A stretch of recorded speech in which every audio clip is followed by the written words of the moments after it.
Okay. Uh, Hello, good evening, everyone. Chapter 9 Mechanical Properties of Solids. यहाँ पे हमने last time देखे हैं तीन अलग टाइप के स्ट्रेस, तीन अलग टाइप के स्ट्रेन और उसका रेशियो। रेशियो हमें मिलता है with the help of Hooke's law. Hooke's law हमें कहता है stress is directly proportional to strain होता है। When we say stress is directly proportional to strain, तो हमें वहाँ पे ऐसा समझाया गया कि स्ट्रेस और स्ट्रेन का रेशियो जो है वो कांस्टेंट रहता है और इसको हमने तीन नाम दिए। अगर longitudinal stress to longitudinal strain है तो उसका रेशियो जो है वो बन जाता है Young's modulus. Volumetric stress to volumetric strain यानी प्रेशर अपॉन वॉल्यूमेट्रिक स्ट्रेन है, उसका रेशियो हो जाता है, उसको कहते हैं बल्क मॉड्यूलस। और शेप को लेकर जो होता है उसको कहा जाता है modulus of rigidity.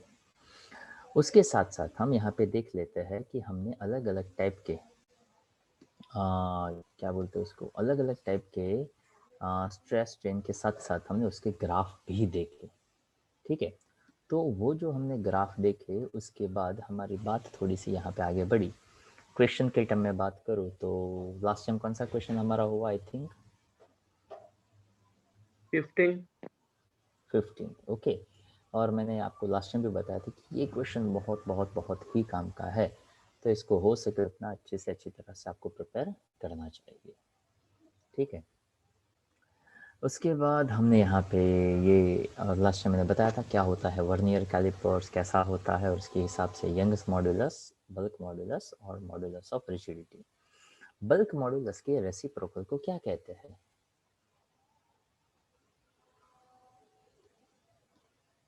Bulk modulus के रेसिप्रोकल को क्या कहते हैं? यस हित, कंप्रेसिबिलिटी। कंप्रेसिबिलिटी कहते हैं, राइट। तो देखिए कंप्रेसिबिलिटी भी हमने देखा था और उसके बाद शियर मॉड्यूलस भी देखा था। याद होगा ये फिगर कि एक बॉक्स जैसा ले लो, वहाँ पे आप उसको फोर्स लगाते हैं तो वहाँ पे थीटा एंगल जो है वो बनता है और उसके हिसाब से हमें मिलता है tangential stress upon tangential strain, that is called as a shear strain. तो ये जो फॉर्मूला था वो हमें देता है मॉड्यूलस ऑफ रिजिडिटी का। ठीक है, उसके हिसाब से मैंने यहाँ पे ये एक पॉइंट इंट्रोड्यूस किया था जिसको हमने नाम दिया है हिस्टेरिसिस कर्व। तो हिस्टेरिसिस का मतलब क्या होता है? क्योंकि हिस्टेरिसिस का मतलब यहाँ पे एक लिप शेप जैसा जो बनता है, और इसको हमें ऐसे समझने का ट्राई करना है कि अगर मान लो हम यहाँ पे स्ट्रेस देते गए, स्ट्रेन बढ़ता गया, स्ट्रेस देते गए, स्ट्रेन बढ़ता गया, एक एक्शन पॉइंट पे पहुंचा। अब उसके बाद धीरे धीरे धीरे धीरे स्ट्रेस रिलीज करते गए, स्ट्रेन भी रिलीज होता गया और आप एक द एंड जीरो पे पहुंच गए। ठीक है, तो वहाँ पे स्ट्रेस और स्ट्रेन फिर से जीरो हो गए, पर ये जो एरिया अंडर द ग्राफ मिला उसको यहाँ पे एक नाम दिया गया है, the area under the curve OAB represent the work done per unit volume in the stretching the rubber. मतलब क्या? क्योंकि यहाँ पे ये एग्जाम्पल रबर को लेकर समझाने का ट्राई किया। If you remember last time मैंने एक एग्जाम्पल दिया था, किसका एग्जाम्पल दिया था याद है किसी को?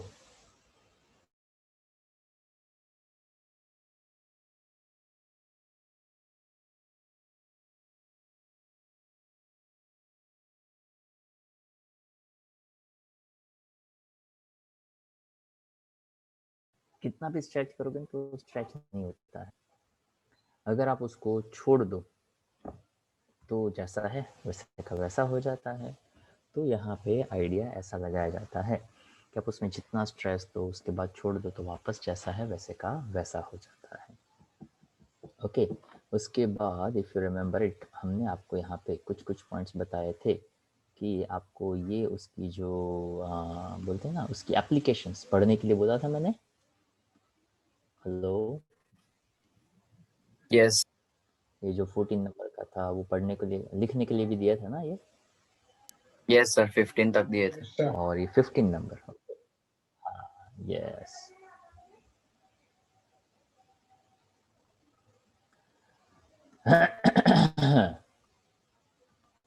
तो देखिए, तो उसके बाद यहाँ पे हमें ऐसा समझना है कि 16 नंबर का जो क्वेश्चन है, it is about one more potential energy. अब याद करिए, आपने इलास्टिक पोटेंशियल एनर्जी पहले पढ़ा था, हाँ या ना? Yes sir.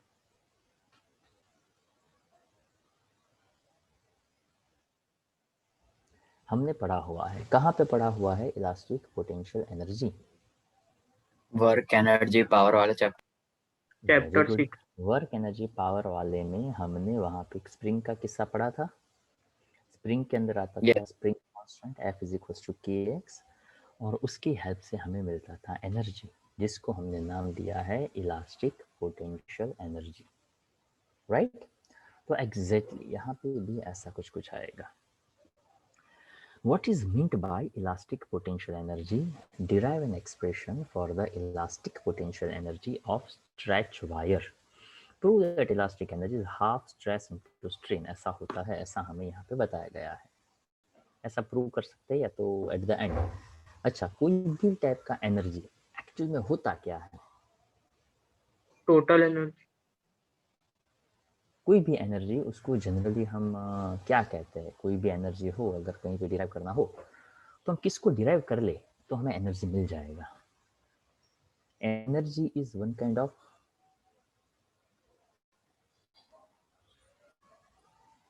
Work done. Work done. Exactly. अगर हमने वर्क डन यहाँ पे आइडेंटिफाई कर लिया तो हमारा काम आसान हो सकता है।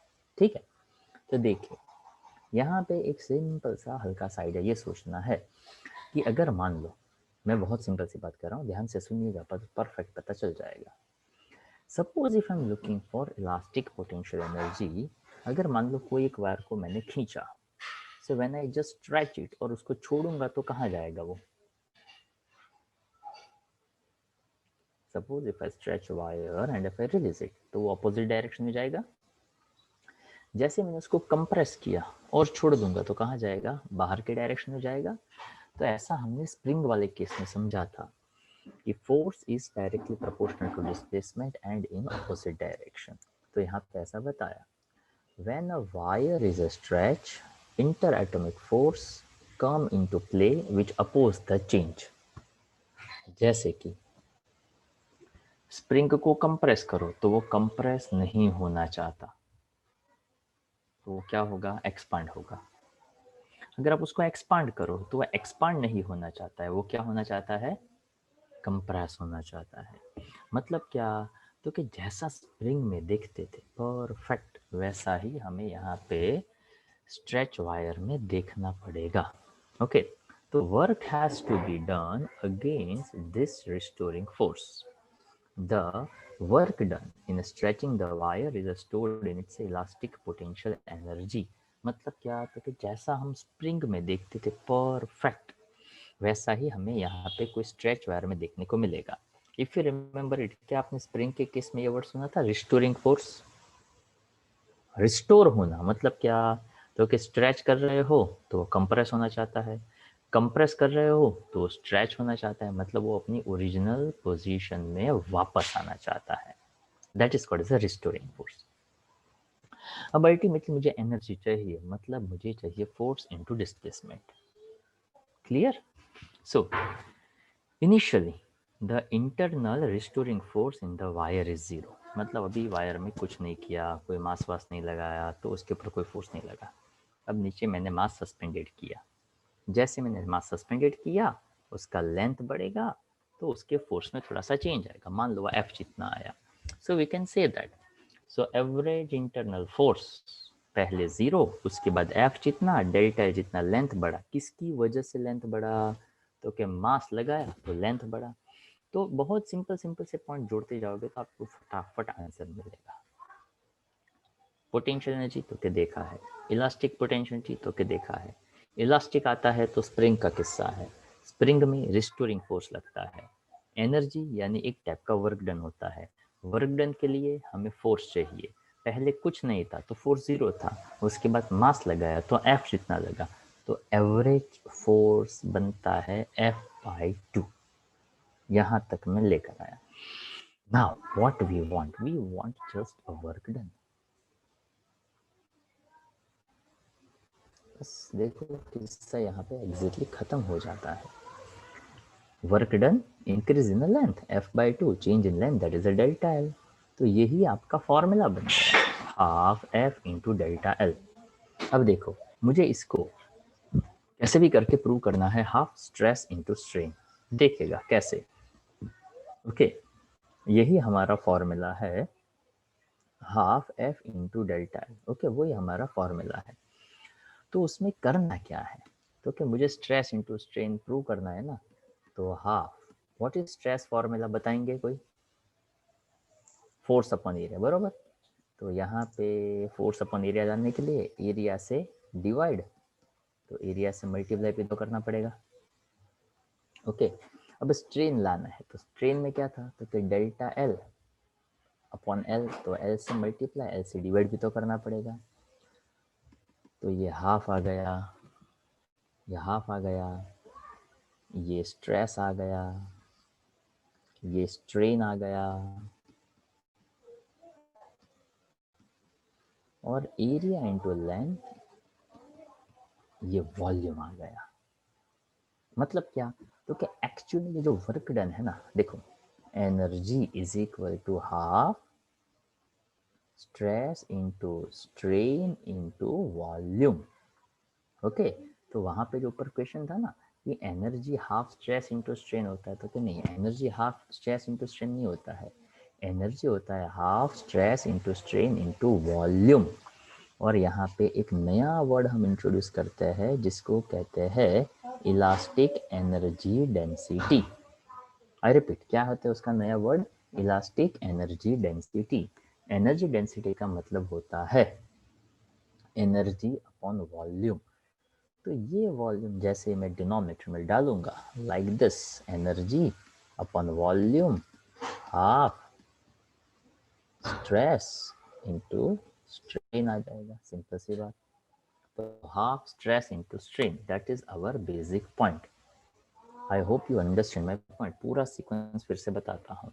इलास्टिक पोटेंशियल एनर्जी, जो इलास्टिक वर्ड आए तो स्प्रिंग सोचिए, स्प्रिंग उसके अंदर आता है F इंटू के एक्स जैसा कुछ कुछ, वहाँ पे रिस्टोरिंग फोर्स लगेगा, पोटेंशियल एनर्जी यानी वर्क डन चाहिए, work done force into displacement होता है, तो फोर्स बन गया एवरेज F/2 और ये हो गया डेल्टा एल। ओके तो यहाँ पे आपका पूरा काम जो है वो आसान हो सकता है। क्लियर? तो उतना अगर हम सोच सकते हैं तो हमारा काम आसान हो सकता है। अब देखिए वही चीज़ यहाँ पे आई गई है। वैसे स्ट्रेस इंटू स्ट्रेन है तो स्ट्रेस अपॉन स्ट्रेन कर दो तो यंग मॉडुलस भी होता है। तो वही फॉर्मूला, ये सिर्फ लिखने का तरीका बताया। That point is called Young's modulus into strain square.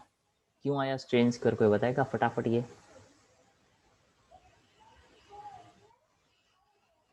यहाँ पे ये स्ट्रेन स्क्वायर कैसे आया? तो एक स्ट्रेन नीचे दिया तो एक स्ट्रेन मल्टीप्लाई करना पड़ेगा ना। एग्जैक्टली वैसे यहाँ पे ऐसा भी बताया, यंग मॉडुलस का मतलब होता है स्ट्रेस। अब तो stress is equal to Young modulus into strain भी आप कह सकते हैं, तो half Young modulus into strain square ऐसा भी कहा जा सकता है। ठीक है, दैट्स अ बेसिक आइडिया। उसके बाद आता है एक क्वेश्चन जिसको कहते हैं पॉइसन्स रेशियो। अब पॉइसन रेशियो, रेशियो से ही पता चलता है ये कोई दो क्वांटिटी का रेशियो है, और यहाँ पे ये एक्चुअल में रेशियो है दो स्ट्रेन का। आई रिपीट, स्ट्रेन अपने आप में यूनिटलेस है, ये स्ट्रेन का भी रेशियो है, पर दो अलग अलग टाइप के हैं। ध्यान से समझने का ट्राई करिएगा। Okay that's a defined Poisson's ratio. इसको, ये एक टाइप का रेशियो है। इसको एक सिंपल तरीके से देखिए, ये फिगर ऐसा समझाना चाहता है कि एक रॉड है, ठीक है। इस रॉड को अगर मैंने नीचे फोर्स दिया तो इसको कहते हैं उसका डायमीटर। तो जैसे मैं इसको खींचूंगा इसका डायमीटर क्या होगा?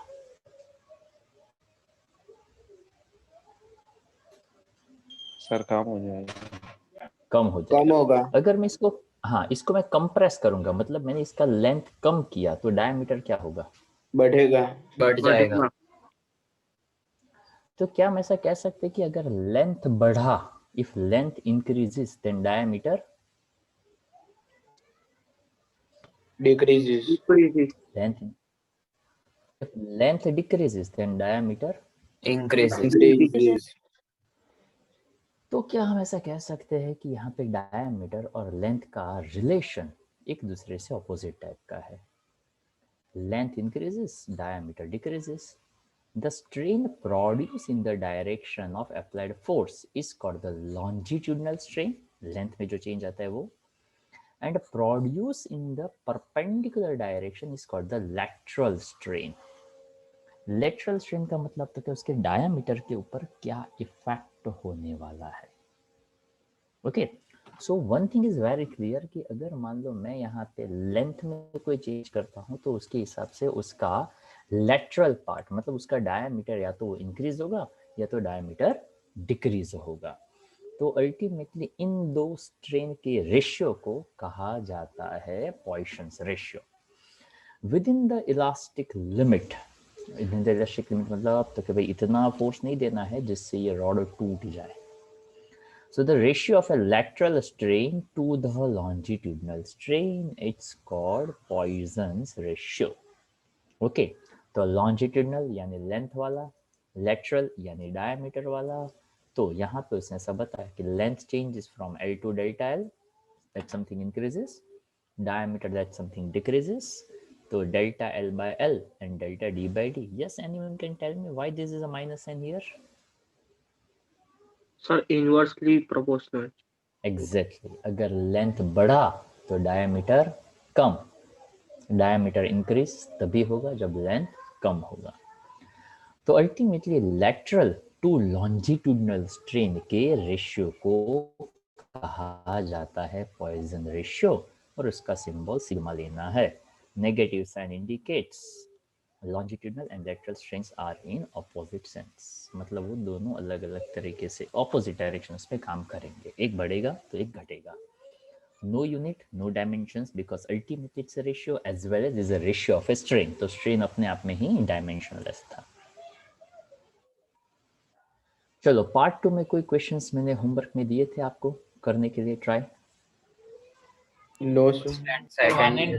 First and second. कोई कहता है नहीं दिए थे, कोई कहता है फर्स्ट एंड सेकंड. सोच कर बताइए दिया था कि नहीं दिया था? दिया था सर फर्स्ट और सेकंड. First और second दिए थे. ओके दिया था. तो चलो फर्स्ट मैंने आई थिंक थोड़ा सा उसमें आइडिया भी आपको शायद दिया हो तो.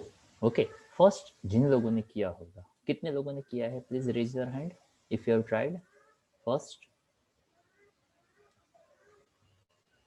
एक दो. अब यहाँ पे आप ऐसे भी हाथ खड़ा कर सकते थे कि मैं ऐसे भी आपको देख सकता हूँ. ओके तो चलो बाकी लोगों ने जिन जिन लोगों ने ट्राई नहीं किया ओके उसको मैं हल्का साइड दे देता हूँ. हेतवी आपने ट्राई किया है?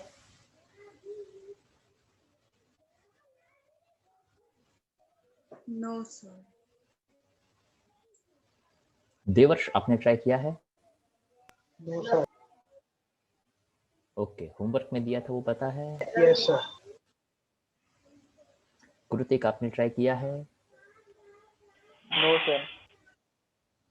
Very good. ओके तो अच्छा होमवर्क में दिया था वो आपको पता है कि नहीं पता है? नहीं सर, वो लेक्चर देखना बाकी है लास्ट वाला, इसलिए. क्या रीजन है क्यों बाकी है? अरे मेरे नोटिफिकेशन ही नहीं आया सामने जो वीडियो का. क्या बात है, बढ़िया है. आपने सब्सक्राइब नहीं किया होगा मेरा चैनल, वो बेल पे बटन पे क्लिक नहीं किया नहीं होगा. किया है. ओके चैनल को सब्सक्राइब करिए. हमारे स्टूडेंट के अलावा भी काफ़ी सारे ऐसे लोग हैं जो चैनल पे सब्सक्राइब किए हुए हैं, तो आप भी करिए. ओके वैसे उसमें अच्छा बताया है और फैक्ट वही है जो यहाँ पे पढ़ाता हूँ वही सब वहाँ पे रखा है. ओके तो रेगुलरली अपडेट को देखते रहिए. ओके और पैरेलल रहिए. ठीक है तो उसका मतलब आप एक लेक्चर पीछे है, मैं राइट? Yes sir. ओके तो हो सके उतना. हाँ जैसे आज का लेक्चर है तो जैसे लेक्चर ख़त्म हुआ उसके 10 मिनट के बाद तो नहीं रख दूंगा बिकॉज वहाँ पे कुछ प्रोसेस होता रहता है. बट रात तक है वो ऑलमोस्ट हो जाता है तो आप उसके लिए प्रिपेयर रहिए. ओके जो लोग जनरली 2 लेक्चर ही अटेंड कर पाते हैं तो बाकी के 2 आपको यूट्यूब से ही देखने हैं, तो आप अपना टाइम टेबल उसी तरह से मैनेज करिए, ठीक है। वैसे अगर आपने देखा हो तो जनरली हमारे हर एक लेक्चर की वीडियो लेंथ कितनी होती है? Around 1 hour. 45 minutes or 1 hour. हाँ, maximum 1 hour, otherwise 40, 45, 40, 45, 42। Reason is that कि आप कम बोर हो। ओके, वैसे आप लोग अभी ज़्यादा बोर हो जाते हो ना, इसलिए। ओके, इसलिए हम थोड़ा सा टाइम कम रखते हैं। अब देखो, यहाँ पे खेलते खेलते आपका 9 चैप्टर ख़त्म भी हो गया, उसका थियरी भी ख़त्म हो गया। अगर आपने ये न्यूमेरिकल्स किए होते हैं तो आपको पता चलेगा कि यार न्यूमेरिकल्स भी बहुत सिंपल से है, पर उसके लिए लिखना पड़ता है। ओके, बट आई थिंक कि आप थोड़ा सा खुद काम जो है वो स्टार्ट करिए। चल, यहाँ पे एक क्वेश्चन दिया था स्ट्रक्चरल, वैसे पूरा नहीं करवा रहा हूँ, जस्ट मैं आइडिया दे रहा हूँ। A structural steel rod has radius, length and a force. Along its length, calculate the stress and elongation. Elongation का मतलब होता है change in length. Strain, तो change in length upon original length that is strain। तो यहाँ पे मुझे ऐसा लगता है कि जिन लोगों को यहाँ पे वर्ड्स का पता चलेगा ना, उसके लिए चैप्टर आसान हो जाता है। Those were still in that phase, यार ये स्ट्रेस क्या है, ये स्ट्रेन क्या है, ये एलोंगेशन क्या हो गया, अगर आपको वर्ड्स पता चल गया तो आपका काम आसान हो जाता है। Okay, it is something like that कि अगर मान लो कोई छोटे बच्चे को कहा जाए कि अर्थ पे एक स्पीसीज एग्जिस्ट करता है, होमो सेपियंस सेपियंस, तो छोटा बच्चा क्या रिएक्ट करेगा?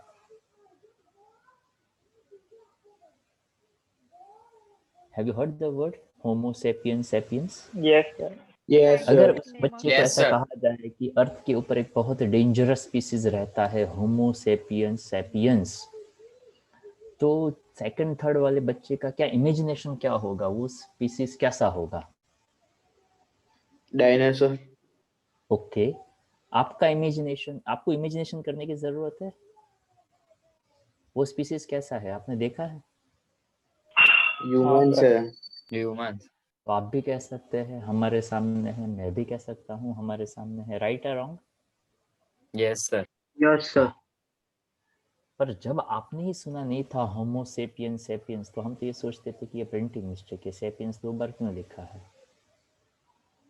ओके, बाद में पता चला नहीं बरोबर है, तो भी क्वेश्चन हुआ, उसमें 2 बार लिखने की क्या जरूरत है। कोई मैथ्स वाला ऐसा भी सोचता है होमो सेपियंस स्क्वायर, 2 बार लिखने के अच्छे स्क्वायर कर दो ऊपर। ओके, पर ऐसा हम नहीं करते हैं ताकि वो मैथ्स थोड़ी ना है। ओके, अब हमें वर्ड पता चल गया तो वी फील ओह इंसान की बात कर रहे हैं, वैसे भी वो डेंजरस है। ओके, तो पॉइंट यही है कि हमें वर्ड पता नहीं था तो हम ऐसा सोचते थे। अभी जस्ट मुझे एक बहुत इंटरेस्टिंग बात पता चली। ओके, जो काफ़ी लोग ऐसा कहते हैं, have you ever seen that कि वो जो महाभारत ब्राह्मण आते थे तो वहाँ पे हम ऐसा देखते थे कि वो किसी ने ऐसा किया और हाथों में ऐसा वो एक एरो आ जाता था। ओके, तो वी फील दैट कि ऐसे हाथ करते हो, ऐसे हाथ में, जस्ट इमेजिन दैट कि मैं ऐसे हाथ करूँ ढैंग और ऐसे हाथ में पेन आ जाए, my god what a magic, we feel that. Okay, तो हमें ऐसा लगता है क्या ऐसा थोड़ी ना होता है, पर हो सकता है, ऐसा होता था तब। ओके, आज भी ऐसा नहीं हो सकता है ताकि हम के हमारे अंदर वो पावर नहीं है, हमारे अंदर वो एनर्जी नहीं है। Okay, but if you think about it कि एनर्जी तो है।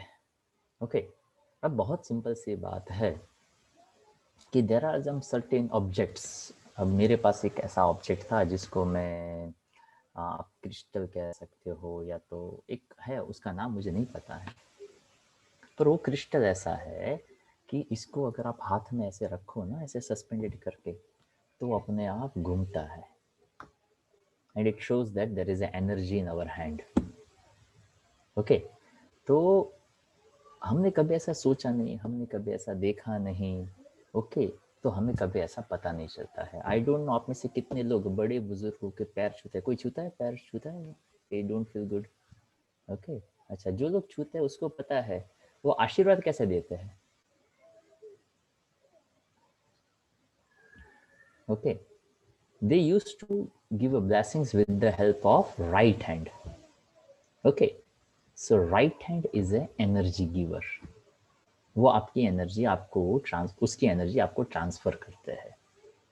ओके, काफी बार हम ऐसा नहीं कहते हैं, कोई बड़े बुजुर्ग हो, कोई अच्छे इंसान हो, तो हम ऐसा कहते हैं कि बस आशीर्वाद आपको सारू सारू करिए। वो ऐसा कहता है हाँ बस हो जाएगा, वी फील यस अब हो जाएगा।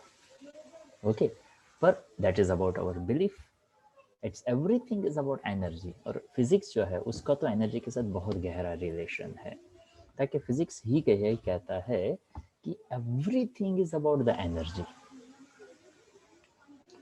सोलर लाइट्स उसके अंदर ही होते हैं इलेक्ट्रोमैग्नेटिक वेव्स, वो भी आप फिजिक्स में पढ़ेंगे। वहाँ पे मैग्नेटिक फील्ड होता है जो अट्रैक्ट करता है। Okay, have you heard about the Somnath temple? सुना है उसके बारे में? सोमनाथ टेम्पल सुना है किसी ने? Yes sir. वो एक ओशन के बाजू में, वो पता होगा आप लोगों को। Yes, sir. यस उस sir.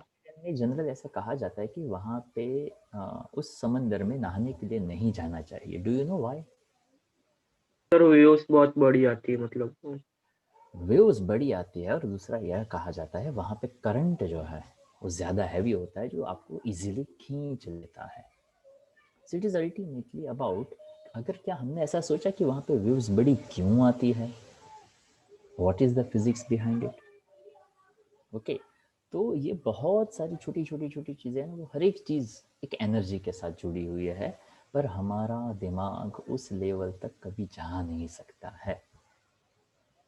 Okay, just apart from all this. Okay, अगर मान लो किसी ने ऐसा कहा कि अब ये जो चल रहा है ना सिचुएशन, तो उसने कहा कि इम्यूनिटी बढ़ाइए। ओके, तो इम्यूनिटी मतलब क्या, कोई वो विटामिन सोर्स है? मतलब अगर कोई कहता है कि विटामिन सी तो हाँ ऐसा, ओके, विटामिन डी तो ओके ऐसा, ओके, प्रोटीन तो ओके ऐसा। इम्यूनिटी इज लाइक दैट कि आप उसको ऐसे पकड़ सकते हैं कि ऐसा सोर्स है, उसमें से ये विटामिन इम्यूनिटी दिया। ओके, आप कोई टैबलेट दो तो आप कह सकते हो कि मैंने उसको विटामिन सी दिया, ये विटामिन दिया, तो क्या ऐसा कह सकते हैं आप उसने उसको इम्यूनिटी दिया? नहीं कह नो सकते। Sir. Just like a invisible thing. Okay, और वो हर बॉडी का अपना अपना अलग अलग होता है। उसी तरह से हर एक का एक एनर्जी लेवल अलग अलग होता है। उसी तरह से हर एक सब्जेक्ट जो आप पढ़ते हो ना, उसको पढ़ने का एक अलग अलग तरीका होता है। उसमें फिजिक्स का सिंपलेस्ट तरीका ये होता है कि सिर्फ आप उसके वर्ड्स को समझ लो तो आपका काम आसान है। जैसे यहाँ पे क्वेश्चन के अंदर क्या क्या दिया गया, फोर्स दिया गया, लेंथ दिया गया, एरिया दिया गया। सबसे पहले पूछा है स्ट्रेस, तो आपके पास स्ट्रेस का सीधा फॉर्मूला है, फोर्स अपॉन एरिया, वैल्यू डाली, क्वेश्चन खत्म हो गया। बट अगर आप ध्यान नहीं रखते हो किस बात का, ये रेडियस दिया था मिलीमीटर में, उसको मीटर में करना भूल गया तो गई भैंस पानी में। फोर्स दिया था किलो न्यूटन में, पर उसको न्यूटन में करना भूल गए तो भी प्रॉब्लम। उसको एमकेएस में करना, कन्वर्ट करना भूल गए तो आपको सही आंसर नहीं मिलेगा। अच्छा, यहाँ पे किसी को ऐसा क्वेश्चन होता है कि कभी क्वांटिटी को एमपीएस में कन्वर्ट करना क्यों पड़ता है? Any idea? ऐसा यूनिट्स में है इसलिए। पर ऐसे यूनिट में हर वक्त कन्वर्ट क्यों करना है?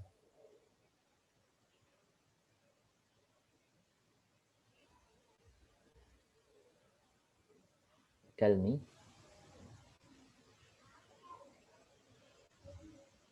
सर वो रूल्स है इसलिए। सर तो ही आंसर प्रॉपर आएगा ना। ये हमारा मानना है। अब इसको आप ऐसे एक सिंपल तरीके से देखिए, समझने का ट्राई करिए। एक सिस्टम बनाया, ठीक है। अब मान लो मैं यहाँ पे कोई एक एक्स स्टूडेंट की बात करूँ और मैं आप सबको कहूँ कि आपको एक लाइन गाने की गानी है। ओके, रोज आपको मैं प्रैक्टिस करूँगा, आपको एक लाइन रोज गाने की गानी है। जैसे आपने एक लाइन गाई और मैं आपको थोड़ा डांट दूँ और कह दूँ क्या आवाज़ है बकवास, सुनो नेहा कक्कर की आवाज़ कितनी बेस्ट है। कोई लड़के ने गाया क्या बकवास गाया, अरिजीत सुन अरिजीत। आप 1-1.5 महीने तक मेरी जो क्रिटिसिज्म उसको सहन करते गए। उसके बाद आपने या तो आपके पेरेंट्स ने कहा क्या सर हर रोज़ आप, अब नेहा कक्कर प्रोफेशनल सिंगर है, ये हमारे बच्चे हैं, नहीं प्रैक्टिस करते तो कहाँ से ऐसा गाना, नहीं बस मैं तो कंपटीशन करना चाहता हूँ तो मैं आपके बच्चे को उसके साथ कंपटीशन करूंगा, कंपैरिजन करूंगा ही करूंगा। तो कहेंगे कि कुछ ठीक ठाक नहीं लग रहा है।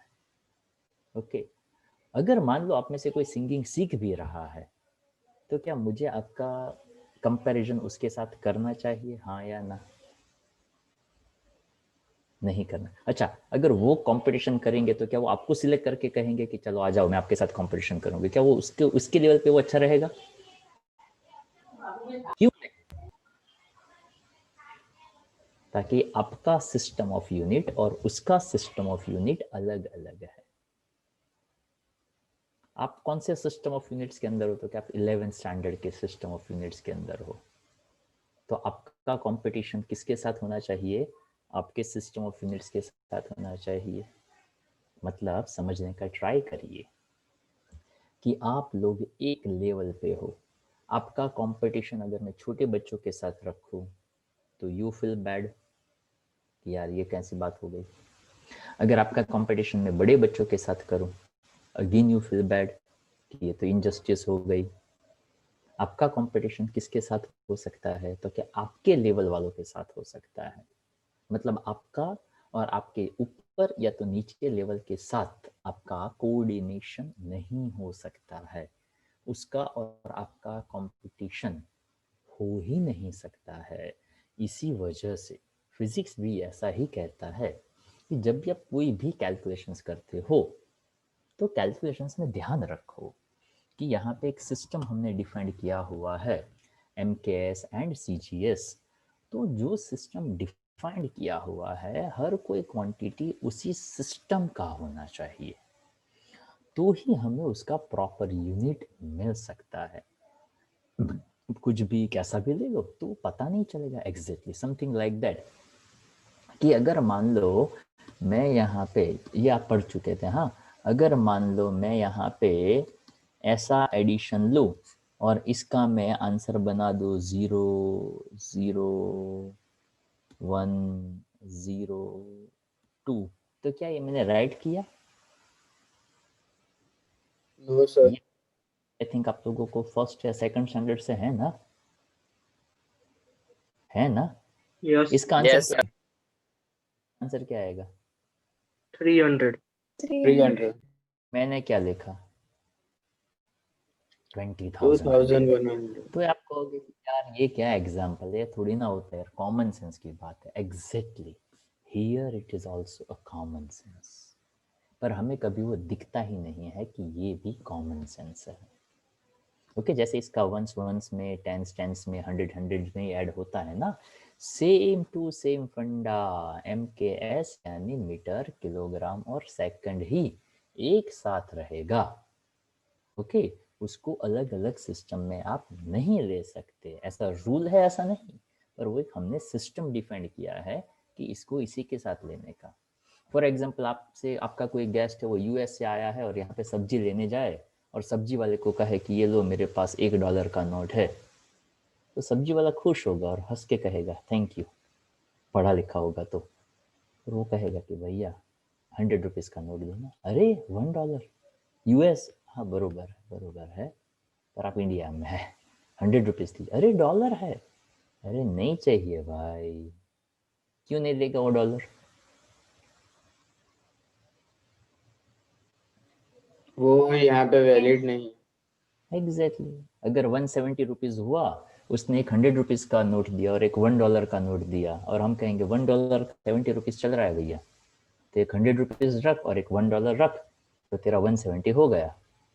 तो क्या कोई एक्सेप्ट करेगा? No sir. No, sir. नहीं करेगा। क्यों नहीं करेगा? ताकि वो दो अलग अलग, अच्छा उसका वैल्यू 170 जितना हो रहा है तो क्या, हाँ हो तो रहा है, but it is not acceptable because it's in a different system of currency. और करेंसी वाली बातें हमारे दिमाग में जल्दी सेट होती है। तो देखिए, एलोंगेशन यानी चेंज इन लेंथ कहा, तो हमारे पास यंग मॉड्यूलस का सीधा सीधा फॉर्मूला था, डेल्टा एल को सब्जेक्ट बना दो, पर वैल्यू प्रॉपर रखो तो आंसर आपके हाथ में है। Strain delta L upon L जो मिला था एल से डिवाइड कर दो। Percentage error, yes anyone tell me ये परसेंटेज एरर कैसे निकाला? बहुत सिंपल सा,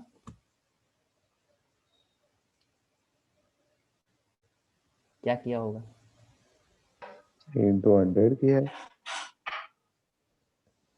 ओके, परसेंटेज एरर को लिए हम क्या करते हैं, मल्टीप्लाई बाय जस्ट 100 करते हैं। पर ये मल्टीप्लाई बाय 100 करेंगे तो 0.16 आएगा।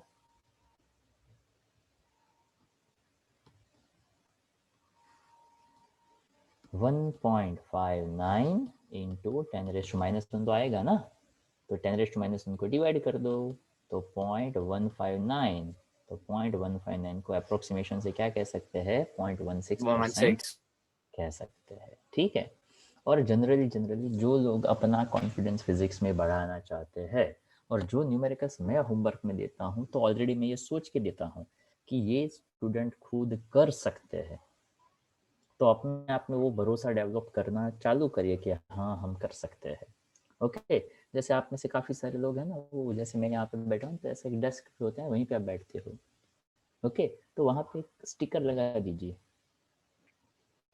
कैन डू इट, बस इतना ही। ओके, ये तो सिर्फ ऐसा लिख कर, उसके लिए भी कॉन्फिडेंस चाहिए, मुझे फिजिक्स आता है, ऐसा लिख कर वहाँ पे चिपका दो और रोज़ वो पढ़ने का और पढ़कर खुश होने का, मुझे फिजिक्स आता है, ऐसा कॉन्फिडेंस के साथ बोलने का। नहीं आता हो तो अपने को पता है ना। ओके, पढ़ रहे तब थोड़ी ना पता है कि अपने को आता है कि नहीं आता है, पढ़ने में क्या जाता है। और पढ़कर अपने को ऐसा लग रहा है मुझे फिजिक्स आता है, हंसी आई तो भी भले ना आई, ओके, पर बोल तो सकते हैं ना। पर ऐसा करने से अगर अपने को सच में फिजिक्स आ सकता है तो उसमें कौन सी बड़ी बात है यार। एंड ये फॉर्मूला काम करता है पर ट्राई करना पड़ता है। तो न्यूमेरिकल्स आप लोगों को होमवर्क में इसलिए दिया जाता है ताकि आपका हल्का सा कॉन्फिडेंस बढ़े। ओके, अब देखिएगा ये सेकंड क्वेश्चन है ना, उसमें एक मज़ेदार बात थी। Breaking stress for a metal 7.8 into 10⁻9 newton per metre square. Breaking stress का मतलब क्या, तो कि ऐसा स्ट्रेस कि वहाँ पे ऑब्जेक्ट ब्रेक हो सकता था। So they consider as a breaking stress is equals to maximum stress that the wire can withstand. मतलब वो ऐसा स्ट्रेस है कि वो अभी सहन कर रहा है, उससे थोड़ा सा ज़्यादा दिया वो टूट जाएगा। So that is considered as a maximum stress का वैल्यू बना। Maximum length of the wire made of this metal which may be suspended without breaking, मतलब आप उसको वहाँ पे कुछ सस्पेंडेड कर रहे हो और अभी वायर टूट नहीं रहा है, तो उसका मतलब ऐसा कि आपको स्ट्रेस का फॉर्मूला आना चाहिए। अब देखो यहाँ पे कितना मज़ेदार इस क्वेश्चन को बनाया गया है। आपके पास पूरे क्वेश्चन में सिर्फ स्ट्रेस का वैल्यू है, तो स्ट्रेस का मतलब होता है फोर्स अपॉन एरिया। फोर्स कौन सा, तो कि weight force, mass into acceleration. Mass का मतलब क्या, तो कि वॉल्यूम इनटू डेंसिटी। तो वॉल्यूम का मतलब क्या, तो कि area into length into density into g. ऐसा करने से एरिया कैंसल, तो एल रो जी यहाँ पे बना। ओके, आई रिपीट, आप ऐसा सोचते, stress force upon area, object को सस्पेंडेड किया यानी वेट फोर्स लगाया, mass density into volume, volume area into length, area cancel, rho L G, खत्म हो गई बात। रो एल जी को कंपेयर करो इसके साथ, रो जी नीचे आएगा, डेंसिटी और जी तो पता ही है गिवन है, तो मिल जाएगा उसका लेंथ। ओके, उस हिसाब से ये क्वेश्चन इजी था। तीसरा क्वेश्चन जो है वो मज़ेदार है। वहाँ पे दिया गया है a composite wire of a uniform diameter 3 metre consisting of a copper wire of length 2.2 meter and steel wire of length 1.6 meter. What do you mean by composite wire?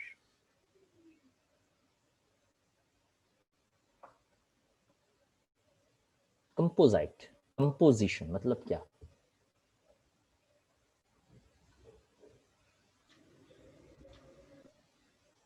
Composition, combination. कंपोजाइट्स मतलब क्या, तो कि एक wire के साथ दूसरा wire है वो कनेक्ट किया हुआ है। अब देखिएगा ये क्वेश्चन का क्या बोलते हैं, अरेंजमेंट ऐसे है कि एक वायर के नीचे दूसरा वायर हमने लगाया है, ठीक है, पर दोनों वायर क्या सेम तरीके से काम करेंगे? यू नो दैट कि आप ऑर्नामेंट्स गोल्ड के पहन सकते हो, पर अगर आप ऐसा सोचो कि यार गोल्ड बहुत महंगा होता है तो एक काम करता हूँ मैं स्टील के ऑर्नामेंट्स पहनता हूँ, तो इट्स गुड? क्या कोई ऐसा करेगा? क्योंकि नहीं यार, कोई ऐसा नहीं करेगा। जहाँ, हाँ जी, हाँ स्नेह क्या कह रहे हैं? नहीं सर, वो तो बोल रहा था कि कोई स्टील का नहीं पहनेगा। Exactly, okay. क्यों? तो कि यार ऑर्नामेंट्स गोल्ड के होते हैं, वही अच्छे लगते हैं। गोल्ड महंगा है तो क्या हुआ, तो नहीं पहने का, पर ऐसे स्टील के पहनेंगे तो थोड़ा अजीब सा लगेगा, ओके। पर हाँ, वहाँ पे थोड़े अलग अलग टाइप आते हैं, ऑक्सीडाइज के आते हैं, तो मतलब उसका टाइप अलग अलग है। तो यहाँ पे ऐसा समझाया गया कि अगर मान लो आपने कॉपर लिया और एक स्टील लिया, तो दोनों का यंग मॉड्यूलस, यानी दोनों को सेम तरीके से स्ट्रेच कर सकते हैं, तो कि नहीं, दोनों मटेरियल अलग अलग हैं। दोनों का स्ट्रेंथ सेम रहेगा, तो कि नहीं, तो कि दोनों मटेरियल अलग अलग है। तो अब यहाँ पे उसने बताया कि दोनों का अलग अलग डायामीटर हो, ओके, या तो सेम डायामीटर हो पर अलग अलग लेंथ हो, ओके, और वहाँ पे आप कोई मास सस्पेंडेड करो तो कैसा उसका लेंथ बढ़ेगा। तो रेडियस डायमीटर से बताया 1.5 × 3 का होगा। आईसी यानी उसका मतलब आप आईसी की बजाय आप ऐसा समझिए दैट इज अ एलसी, यानी length of copper and a length of steel. So don't consider this is a I, this is a L, length of copper and a length of steel, 2.2 meter and 1.6 meter. अब करना क्या है, उसको ध्यान से simple तरीके से समझने का ट्राई करिएगा। यहाँ पे बताया under a load bye 0.7 millimetre, मतलब क्या, तो कि यहाँ पे दोनों का जो टोटल लेंथ बढ़ा, so change in length of copper plus change in length of steel, वो कंबाइंड होके 0.7 मिलीमीटर बना हुआ है। अब क्वेश्चन को एकदम मजे से सुनिएगा और समझने का ट्राई करिएगा कि एक वायर था कॉपर का, एक वायर था स्टील का, नीचे मास सस्पेंडेड किया तो ये भी थोड़ा लेंथ बढ़ा और इसका भी थोड़ा लेंथ बढ़ा, पर टोटल कॉम्बिनेशन ऑफ लेंथ जो बढ़ा हुआ है वो मुझे बता दिया 0.7 10⁻³ तो क्या करना है, Young modulus force upon area delta L by L, यानी एल बाय डेल्टा ऐसा मैं कर दूँ तो delta L is equals to force length area into Y, ऐसा आ जाएगा। तो क्या, हाँ, अब देखिए एरिया यानी क्या, तो कि एरिया हो जाएगा फोर्स लेंथ एरिया यानी pi r square and Young modulus. अब देखो डेल्टा एल सी, तो यहाँ पे length of copper, Young modulus of copper ऐसा आएगा। L s length of steel, Young modulus of steel ऐसा आएगा। बाकी तो सब कुछ सब में सेम है। तो इसकी जगह पे यही फॉर्मूला रिपीट करेंगे और उसमें वेट जो लग रहा है वो पाई आर स्क्वायर वो सेम रहेगा, अलग अलग क्या होगा, लेंथ एंड यंग्स मॉड्यूलस। तो देखो सिंपल तरीके से वैल्यूज प्लेस करिए और देखिए उसका मजा। डेल्टा एल बाय एल, अब उसने कह दिया स्ट्रेस तो दोनों में सेम था, अब स्ट्रेस दोनों में सेम था तो हमें एक रिलेशन मिल गया, delta L C by delta L S, Young modulus into steel length of copper. मतलब ये सिंपल सी बात है, फिर से रिपीट कर दो मैं, देखिए यहाँ पे फोर्स अपॉन एरिया तो यंग मॉड्यूलस इनटू स्ट्रेन ऐसा कह सकता था मैं, बराबर, बट दोनों में स्ट्रेस जो लग रहा था वो सेम लग रहा था। तो जैसे ही दोनों को कंपेयर किया, मेरे पास जो डेटा था delta L by delta L S, इसका रेशियो में ले लो तो एक वैल्यू मिला। अब मेरे पास दोनों का एडिशन का वैल्यू है, तो दोनों की एडिशन की वैल्यू को आप ऐसे यूज कर सकते थे। तो डेल्टा एल एस मिल जाएगा तो डेल्टा एल से भी मिल जाएगा, और वो मिल गया तो कितना वहां पे फोर्स आपने सस्पेंडेड किया हुआ है वो भी आपको मिल जाएगा। ओके, तो जिन जिन लोगों ने वो नहीं किया हुआ है वो अपना काम मतलब वो अपना होमवर्क ऐड ऑन कर देगा। ओके, तो जिसने वो नहीं लिखा है उसके लिए होमवर्क थोड़ा सा बढ़ जाएगा, ठीक है। और 15 तक भी अगर क्वेश्चंस नहीं लिखे हैं तो वो आपको लिख देने चाहिए।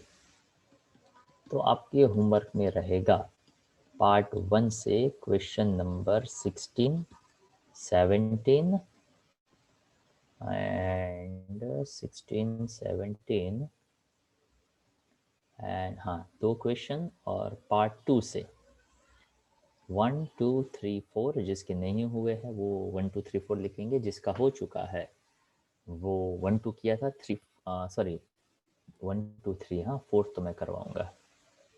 एक सेकंड में लिख देता हूँ। पार्ट 2 में 1, 2, 3, उसके बाद और क्वेश्चंस देख लेते हैं अगर आप कर सकते हैं तो। ये थोड़ा सा डिफिकल्ट है तो वो मैं करवाऊंगा। 5, 6 okay, so you can try. 4 मैं करवाऊंगा, 5, 6 आप ट्राई करिएगा। और पार्ट 4 से भी आई थिंक 2 या 3 क्वेश्चंस कर सकते हैं, ऐसे सिंपल से थे। 1 सेक, फर्स्ट नहीं, सेकंड नहीं, थर्ड भी नहीं,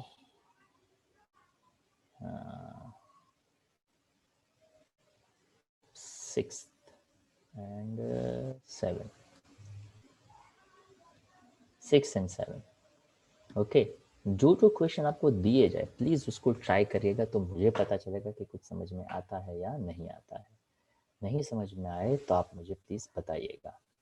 तो अभी आज का लेक्चर हम यहाँ तक रखते हैं, ठीक है एवरीवन। जो टेस्ट होगा, ओके, टेस्ट अब आपका नेक्स्ट आएगा चैप्टर 8 फुल, बराबर। थियरी दिया है, अब चैप्टर 8 फुल आपका टेस्ट रहेगा। नेक्स्ट जो भी टेस्ट होगा वो चैप्टर 8 फुल आपका रहेगा। Clear everyone?